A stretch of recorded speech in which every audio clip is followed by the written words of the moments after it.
This is Arthur Frisier at the front. He's ridden through the group and he is not slowing down and waiting for anybody.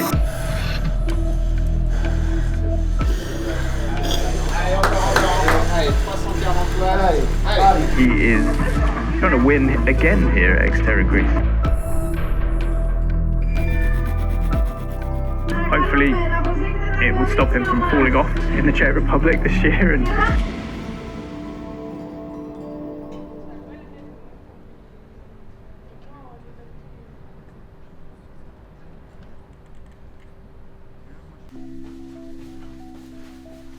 sous-scapulaire à droite, 7-8, et à gauche, 7-8 aussi. Droit, 7-2. 3-4, pardon. 5-2. Je vais refaire à droite.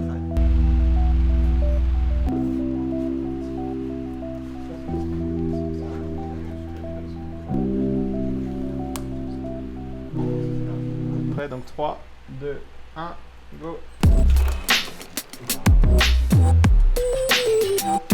160 watts pour 3 minutes. Donc là, on est en train de lui faire une épreuve d'effort donc avec ce qu'on appelle avec mesure de la VO2, avec mesure des échanges gazeux, pour avoir à la fois son électrocardiogramme avec sa fréquence cardiaque et puis aussi donc, tout ce qui va être consommation d'oxygène, rejet de CO2 et débit ventilatoire à l'effort. Donc ça nous permet d'avoir vraiment ces paramètres vraiment physiques pour pouvoir adapter l'entraînement.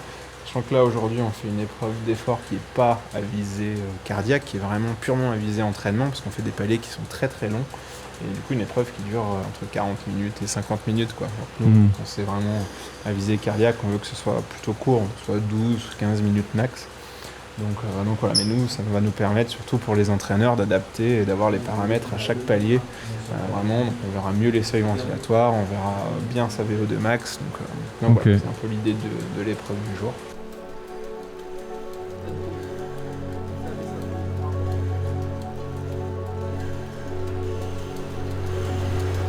Seconde. 265. Et donc c'est le dernier palier à 3 minutes. Après, ce sera 2 minutes.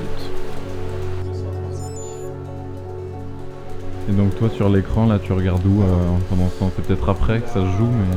Surtout ce qui est intéressant surtout pour les entraîneurs c'est la courbe bleue. La courbe qui est cette fameuse VO2 qui est son débit d'oxygène. En fait c'est vraiment le débit que consomment ses muscles en fait à l'effort, le débit d'oxygène. Et donc on va voir un peu comment cette consommation évolue en fonction des paliers. C'est surtout ça qui va nous intéresser. Et puis la deuxième courbe qu'on regarde aussi bien volontiers, alors là pour l'instant on ne voit pas forcément, mais ça va être ce qu'on appelle le VE, c'est le débit ventilatoire. Et c'est sur cette courbe-là qu'on devrait voir ces seuils ventilatoires, donc ces seuils d'endurance et de résistance pour une adaptation un peu personnalisée de son entraînement. Et ça on le verra mieux à la fin de l'effort, quand il aura terminé, on verra aussi des cassures dans la courbe avec des accélérations du débit. Allez, il reste 45 secondes à ce palier, là on est à 250 watts. Allez Arthur, allez. On voit qu'on a une montée qui est quand même relativement stable, et puis là, paf, là on commence à décrocher un peu, donc là on doit être on vient de passer son premier seuil. Ouais, ok.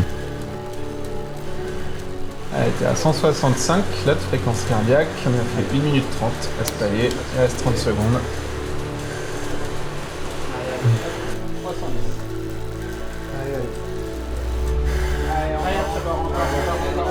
T'as rien perdu encore là. Allez, encore, tu tiens long. Allez, 9. Allez, encore. Allez, on tient bon. Allez, allez, encore, 5 secondes. Allez, tiens, encore. Allez, 355.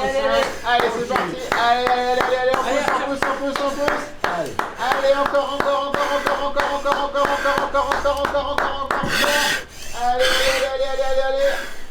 Allez, bravo. C'est là, ça descend. Bravo. Vas-y. Voilà, pédale tranquille, mais pédale quand même. Bravo.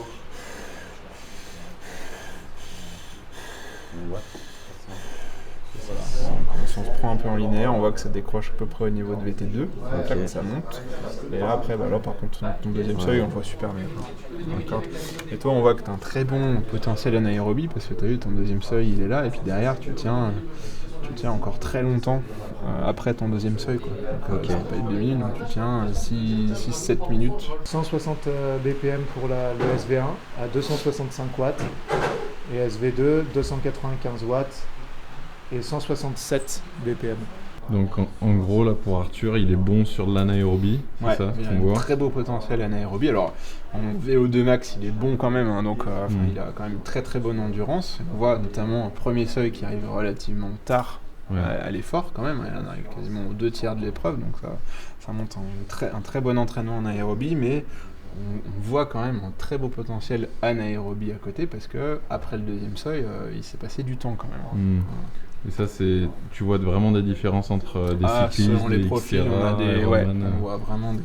Par exemple, il y a une différence entre un routard et un sprinter. En routard, ils vont avoir du coup une VO2 max très élevée, mais par contre en anaérobie, ils sont pas forcément bons les routards, sauf si c'était un grimpeur ou un gros puncher, alors qu'un BMX par exemple, où là ça dure 45 secondes.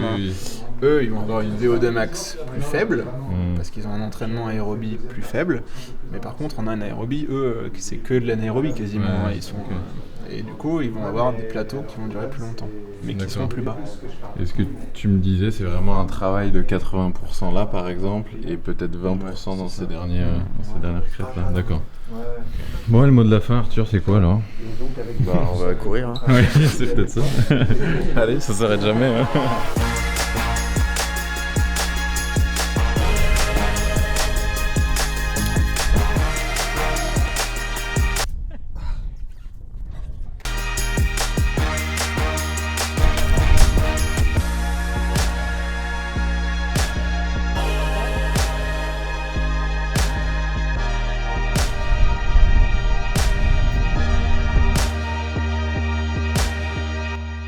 Et ben là on est en Grèce, pas très loin d'Athènes pour le Xterra Grèce, la deuxième étape de Coupe du Monde.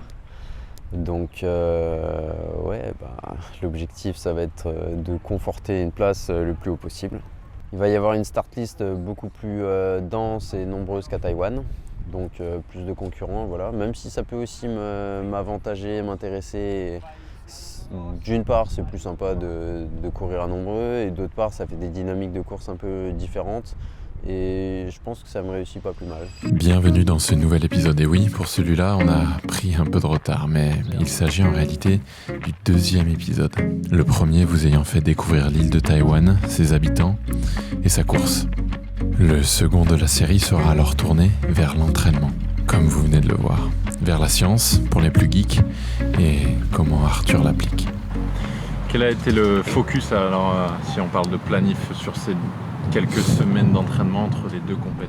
Ah bah clairement le vélo, et je dirais même la force à vélo. J'ai fait beaucoup d'exercices de sous-cadence. La croix de Chauboret, j'y suis monté, redescendu. Je sais pas, j'ai dû faire 6 ou 7 sorties de plus de 5 heures en 2 semaines. 2-3 semaines à vélo, j'ai beaucoup roulé. Pourtant, à Taïwan, ce qui l'a le plus désavantagé semble être la course. Ouais, je pense que j'aurais pu courir un peu plus vite. J'aurais dû voir plus sur le vélo. Mais pourquoi alors tout miser sur le vélo? Pour en apprendre un peu plus, et parce qu'après les Jeux Olympiques, on se devait de vous les comparer, on a décidé de vous présenter un triathlète, un routard, comme on a pu en voir au JO. Et oui, malheureusement, le cross-triathlon n'est pas représenté. Alors retour au bercail, le temps de vous parler d'un autre athlète. Ah oui, on a un super invité qui court vite, plus vite que moi, mais qui est tout maigre aussi, donc normal. Bonjour. Oui, il est vraiment au-dessus de la moyenne. Ok. C'est sa course à pied et sa capacité à foutre un bordel en temps record. J'ai cru que t'allais dire la ponctualité. Ça serait le Ça troisième. pourrait être la troisième. Hein. Ok, donc Nathan qui fait du tri aussi? Ouais. Ok. Sur, Courte distance, Ok. avec drafting. Ah ouais, triche quoi. Ouais. Ça dure moins longtemps qu'eux. Ok. C'est moins sale. Allez, c'est parti en tout cas pour cette finale. On va retrouver les grands favoris, Vincent Louis et Tarkomi Ojo. Il remet un petit coup de collier pour rester devant Nathan Graël. Voilà, c'est pour être dans la meilleure situation pour entamer cette transition pour la partie course à pied. Allez, c'est maintenant, surtout. Hein. Et tout à fait les bleus, là, il est passé sur Allez, le tour. Là. deux Français aux deux premières places. Nathan Graël, le garçon du triathlète qui avait porté les couleurs du tricastin auparavant, vainqueur d'une Coupe d'Europe en 2019 à Kekskemet. Nathan, c'est une histoire plutôt marrante aussi parce que de base, Nathan, c'est un pote de rugby. Alors quand il nous voit tous les deux, t'imagines tout sauf le rugby comme. Au bout de 2-3 ans, on se retrouve parce que moi, je commençais le triathlon. Il se trouve que le père de Nathan est maître nageur, donc il se retrouve à m'apprendre à nager. Oh le boulot. Ah ouais, lui il s'est arraché les cheveux. Hein. Donc voilà, et puis après, 10 ans de triathlon, à partager les mêmes séances parce qu'il habite à côté de Saint-Étienne. Voilà, partir en stage ensemble. Je lui ai appris à faire un lit, Nathan, je lui ai appris à peler une courgette, hein, Nathan. Ça n'est passé des choses. Ah, on en a vécu. On a fait les 400 coups en se couchant à 19h. Premier 50 mètres en surcadence.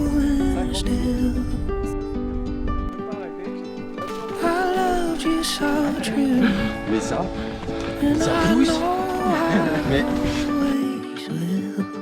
Et est-ce que tu peux nous parler de la différence qu'il y a avec Nathan qui fait du triathlon et pour les gens qui ne connaissent pas, ça se ressemble beaucoup mais quelque part c'est aussi très différent. En fait, ça part tout de l'analyse de ce qu'on est censé faire en compétition. Donc si on compare Nathan, il a 2 formats de course qui font soit globalement 1 heure, soit 2 heures. Moi, je fais du distance M ou du short track. Donc soit 2h30, voire 3 heures, voire 3h30.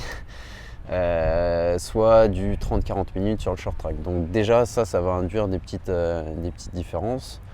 Ensuite, en triathlon sur route, c'est primordial de sortir devant parce qu'on est tributaire des conditions de course et des dynamiques de course. Là où en Xterra, on peut arriver grâce au VTT qui va être beaucoup plus long que sur route et beaucoup plus varié, qui va permettre aux meilleurs VTTistes de vraiment tirer leur épingle du jeu. Et là où en triathlon sur route, c'est les meilleurs nageurs qui vont poser en premier à T2, en Xterra, ça va être les meilleurs cyclistes. Ok. Ça implique quoi ça alors dans l'entraînement ? Et ça va impliquer différentes priorités, on va dire. Là où en triathlon sur route, on va prioriser forcément la natation qui va avoir un impact énorme sur le reste. En Xterra, on va peut-être plutôt prioriser le VTT où on va passer plus de temps et on va pouvoir grappiller plus de temps et faire plus de différence avec le reste des concurrents.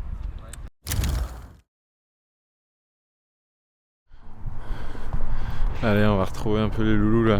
Ils ont été généreux pour nous inviter à manger. Peut-être qu'on n'aura pas trop laissé le choix, mais en tout cas, il y a toute la famille. Il y a la clopinette, il y a la famille exatrie, même un peu plus. Il y a des gens qui sont venus en vélo de France, ça c'est fou. Salut, vous avez tout mangé déjà ? en temps d'aller, c'est pas beaucoup. Hein ? Je suis pas convaincu. Ouais, là c'est cool. Déjà, j'ai pu emmener Clopinette qui a réussi à négocier quelques jours avec le boss du ministère de l'Éducation nationale. Donc ça fait plaisir. On est avec le team Exatri pour la première fois de la saison, donc ça fait plaisir de revoir. On a plein de trucs à se dire, même si on est toujours un peu en contact. Le fait d'être en direct live, c'est toujours plus cool. Il y a ma sœur et Sam qui nous ont fait la surprise de venir. Donc ils sont partis de Saint-Étienne à vélo il y a 1 mois et demi et ils font un road trip et du coup ils ont décidé de faire une petite étape en Grèce. En fait, pour moi, le sport c'est pas forcément une fin en soi et je voulais accrocher plein de trucs au sport et peut-être que effectivement d'être en mode solitaire, ça permet de pas se faire chier avec tout un tas de contraintes entre guillemets. Mais en team, on a un impact qui est beaucoup plus gros. Au niveau des émotions, c'est quand même cool de partager ça avec du monde. Enfin, ouais, j'ai le souvenir de courses où tu es tout seul, où tu arrives à l'arrivée et tu as beau gagner et tu te sens comme un con parce que tu vois, là, il y a Théo qui va me laver mon vélo. Il a pas dit un mot, je sais qu'il va me laver mon vélo. Ça, c'est pépite, on va faire durer l'interview 2 heures. Je pense qu'on a tous grandi, on a tous mûri grâce au team.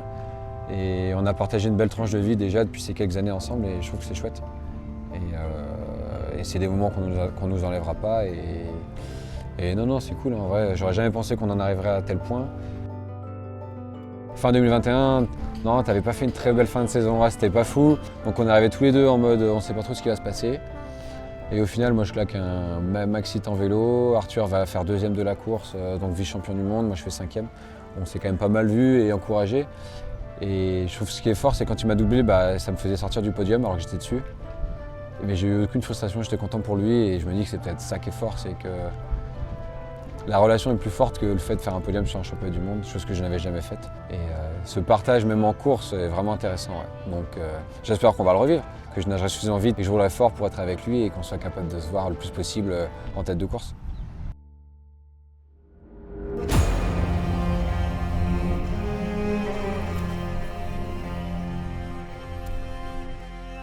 Finalement, le fait d'avoir tout ce monde à la maison, c'est cool, ça permet de penser à autre chose et dépenser d'énergie inutile en stress.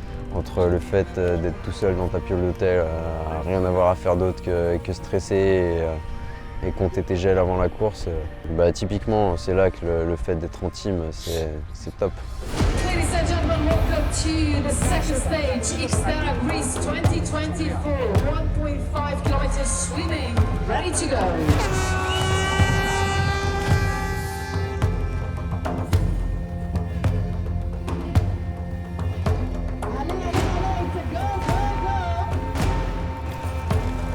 The graphics are showing Frisier as being in this group, so hopefully the splits are correct, because that would be, I mean, we're in for one hell of a show if he has made it in here already. He's ridden through the group and he is not slowing down and waiting for anybody. The brothers, Frisier brothers, are a little bit more ahead from the third guy to the last kilometers. Look at them sliding around the corners. So it looks like we have our Frisier brothers, first and second, into transition. Those guys will be out of here like an absolute rocket. They will not want to give Arthur Serrières a chance to get back into the race. And of course, we close with the running course. There will be 10 kilometers, not really easy, very technical in some parts of the race. Alors, il est où le plus Arturo? Je crois qu'il est derrière son frère. Ouais. Mais ça arrive. Ça arrive?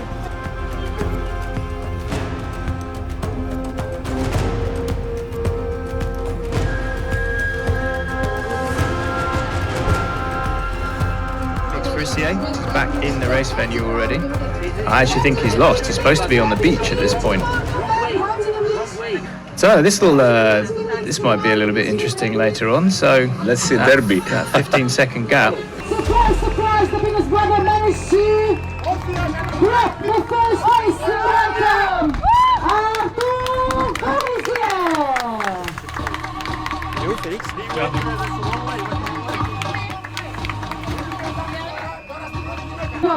Second place, the little brother says this is it for today. And again, welcome to the finish line, Théo Dutra. Félicitations Théo.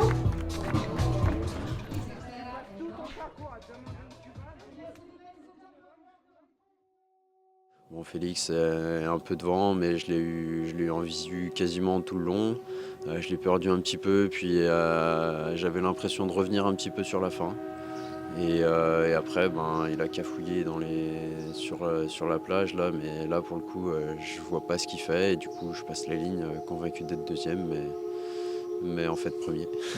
Je suis quand même déçu pour Félix quand je le vois arriver, que je le vois tout énervé et que je comprends en plus c'est pas la première fois que ça lui arrive, donc ouais, ça me fait chier pour lui et puis et voilà. And now, ladies and gentlemen, the fastest on the course today, the king of Xterra Greece 2024, managed to close the race in 2 hours 19 minutes and 54 seconds. Arthur Frisier. Voilà donc cette aventure grecque qui touche à sa fin. Et comme vous avez pu le voir, c'était un épisode où il me tenait à cœur de remercier tout ce petit monde derrière, qui est là et qui compte beaucoup plus qu'on ne peut vous le montrer. Et même s'il en manquera toujours, cette course est assez propice pour illustrer l'importance de leur soutien. Alors pour clôturer l'épisode, suite à quelques discussions avec Clem, on s'est dit qu'on était peut-être passé un peu vite sur le côté résultat. Mais même si cette victoire était une bien belle surprise, on avait envie de mettre l'accent sur quelque chose de plus capital encore. Et si tu as un souvenir un peu d'un moment fort avec elle sur une course qui t'a marqué toi sur les dernières années? Ah, moi j'ai le souvenir à Molveno où j'ai senti qu'elle allait pleurer en m'encourageant. Ça c'est incroyable. Enfin, vraiment, elle a beau me le dire que ça lui fait des émotions quand elle me voit courir et tout.